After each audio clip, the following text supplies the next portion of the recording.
all a minute, but count it. Thompson, a goal and an assist last night in the Sabres' super important Game 4 win in Montreal. Game 5 tomorrow.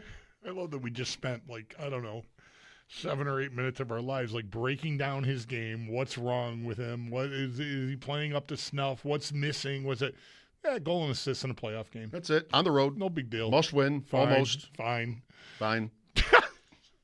I'll take it tomorrow. I take 1-1 tomorrow. Doesn't invalidate anything that I feel I said last segment, but it's a goal and an assist. It's funny, though. I don't want to cut into Brian's time because it's going to be short, but remember when Dave Andrechuk was a Sabre? These were the conversations. Geez, what doesn't do this, doesn't do A, B, and C. Yeah, but he scores 40 goals a year. Yeah.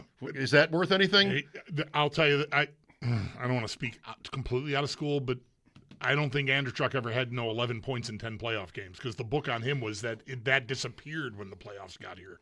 And I say he didn't produce, but he did not produce at no point a game clip in the playoffs.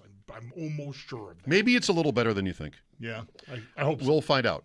Brian Koziol with us now, pre- and post-game host, Game 5 tomorrow night.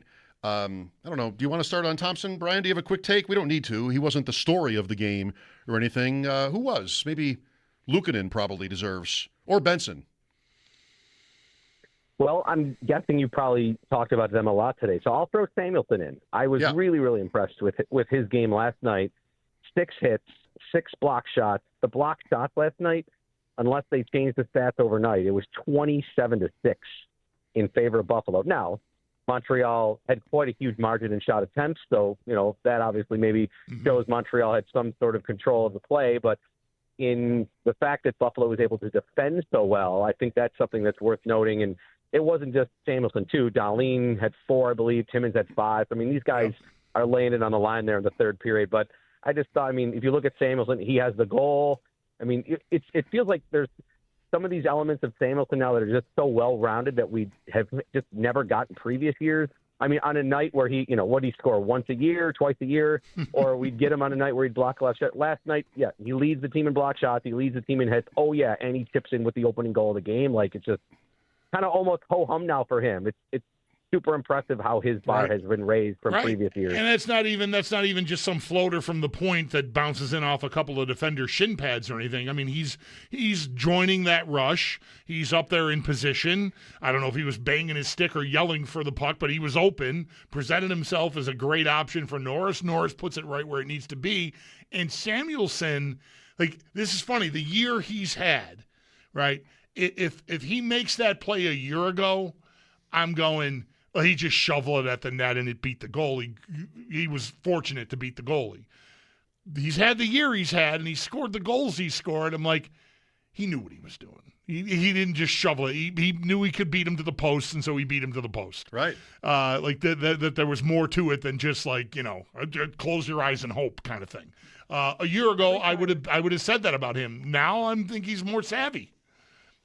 Yeah, every time I've heard him after our post-game shows when Paul's talking to him, usually obviously maybe on a night where he does score, his goal breakdowns sound like a guy that is looking to score. It doesn't sound like a guy that used to score 2 goals a year. I think he's talking about, coming down and looking, and I saw the upper corner, that's where I was going, or I saw a lane and I jumped in. Even just the fact that he just jumps in, it's routine, just like we're seeing the other 3 top D, they just jump in all the time. We think that's just part of their game with Byram and Darlene doing it and Power doing it. But the fact that now Samuelson does it too, I just think that's just what makes Buffalo's top 4 so special now, that they're almost all complete packages. I love what you guys said about Power. I think, Mike, maybe you said it toward the beginning of your show today, that I don't think he's getting enough credit. I think these top 4 with the minutes that they log, I just think a big reason why if the Sabres keep going in the playoffs, I think these 4 guys are going to be a big reason why. In short, perhaps on Samuelson, it's a real shot. When he beats Swayman to win Game 1, he's not just hoping to get the puck through. Right. He's picking the corner. So, I'd give him credit for that last night, on his goal last night. Yep. Luukkonen, Brian. It was I didn't love the second goal. He was off balance, and that caused his leg to lift up, and it created the hole there. But the 2 saves on Caulfield in the second period on the one-timers were, world class. I agree. He played you're right. Other than the one goal that I guess if you want to debate whether it was one he should have had or not, I heard you earlier talking about how he went into the postcard. It was a really, really good game for him, obviously. We also maybe have to remember he hadn't played in a game in a while. So even if in the first, if people thought, well, maybe he looked a little flustered or a little out of rhythm, I'd still say, well, he hadn't played in over a week, and you're going into a tough place to play in a pressure spot. And he's probably thinking, if I don't perform well right away here, like this could be it for me in the postseason going the rest of the way. So the fact that he was able to now get himself in that game, and then the second and the third, he got better and better as it went on. Obviously excellent in the third, stopping some premier goal scorers like Caulfield. Now Lindy's got two options in net.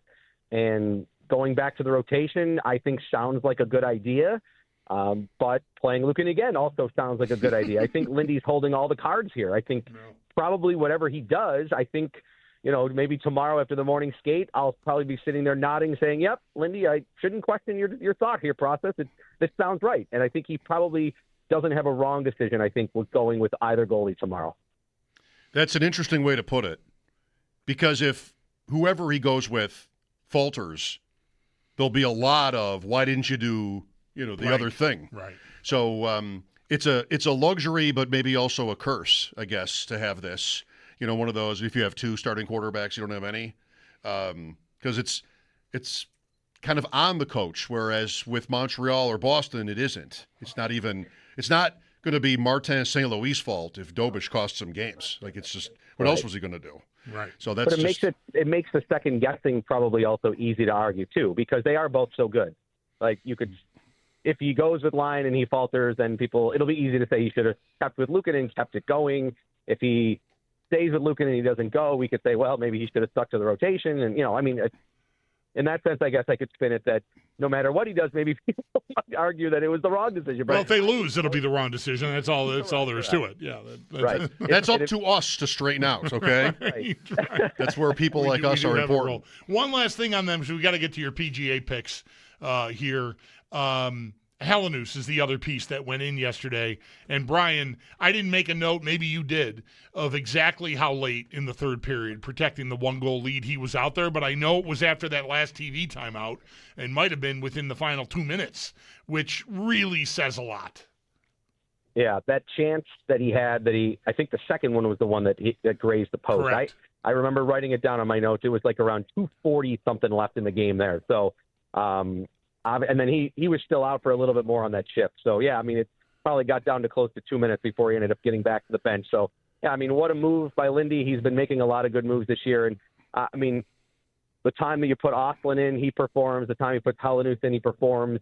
There's probably a nice discussion to have when the season ends about those two plus the hopeful return of Kulich, and then the debate of, does Alex Tuch, is that, while there's a lot of symbolism in why I would want him re-signed, then you say, well, there's 1, 2, 3 guys right there that maybe could all be a part of an argument to maybe, if you don't want to overpay Tuch, why you could argue against it, even though I feel like symbolically it's really important to bring Tuch back. But there's 3 names right there that maybe none of us started the postseason on their radar with, that you could argue that all of them maybe at some point would be a big part of next year's team.